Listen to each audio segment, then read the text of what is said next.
आज की कहानी है याविन और उसके दोस्तों की। याविन और उसके दोस्त दिल्ली के बढ़ते पोल्यूशन से परेशान हो गए थे और कुछ समय के लिए दिल्ली से बाहर जाना चाहते थे। उन सभी ने मिलकर हिमाचल जाने का प्लान बनाया।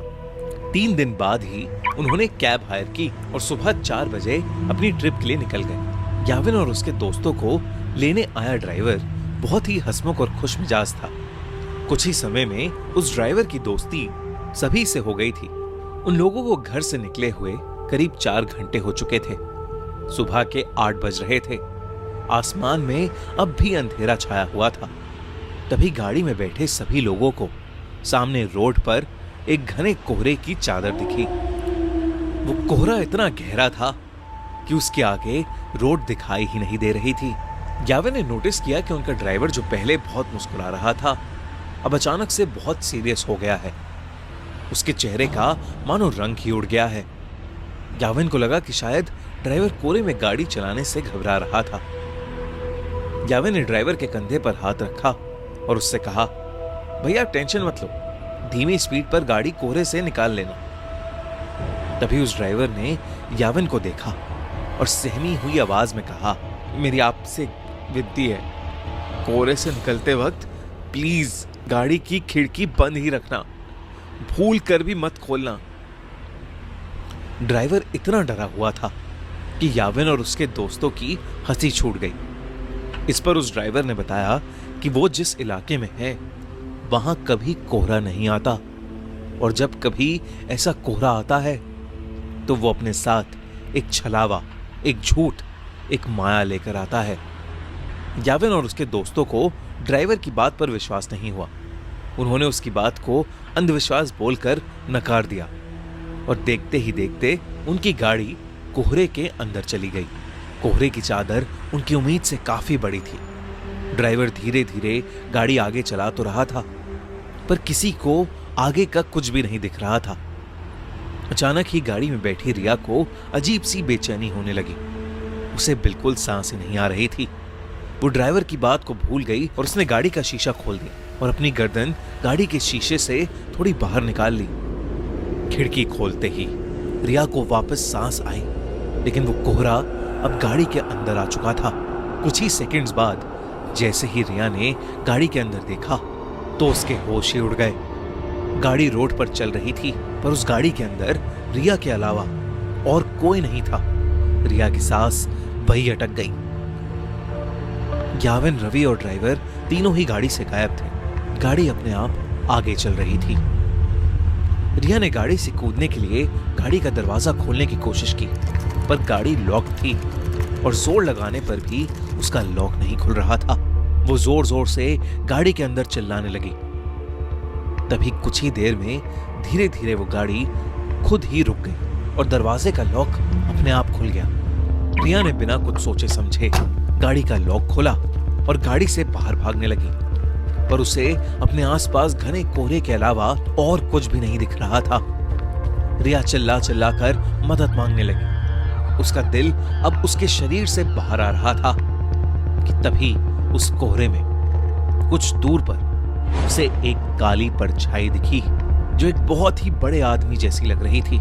रिया मदद के लिए उस आदमी की तरफ भागने लगी, पर भागते हुए उसने ये देखा कि वो परछाई के करीब पहुंच ही नहीं पा रही है। वो परछाई हमेशा उतनी ही दूर होती जितनी पहले थी। इससे पहले रिया कुछ भी समझ पाती, उसे महसूस हुआ कि जैसे उसके पीछे कोई खड़ा हुआ है।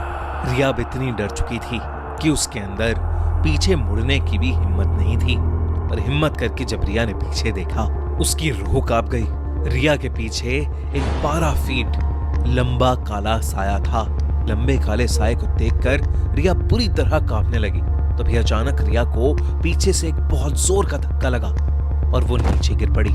याविन, रवि, वो ड्राइवर और रिया अब भी गाड़ी में थे। रिया ने जैसी वो खिड़की खोली थी, वो बेहोश हो गई थी। उस ड्राइवर ने उसके बेहोश होते ही रवि को जल्दी से वो खिड़की बंद करने को कहा। याविन और रवि रिया की हालत देखकर उसे जगाने की कोशिश कर रहे थे और ड्राइवर बस बार बार एक ही चीज बोले जा रहा था, गाड़ी की खिड़की नहीं खोलनी चाहिए थी, नहीं खोलनी चाहिए थी गाड़ी की खिड़की। याविन को अब ड्राइवर पर गुस्सा आने लगा था।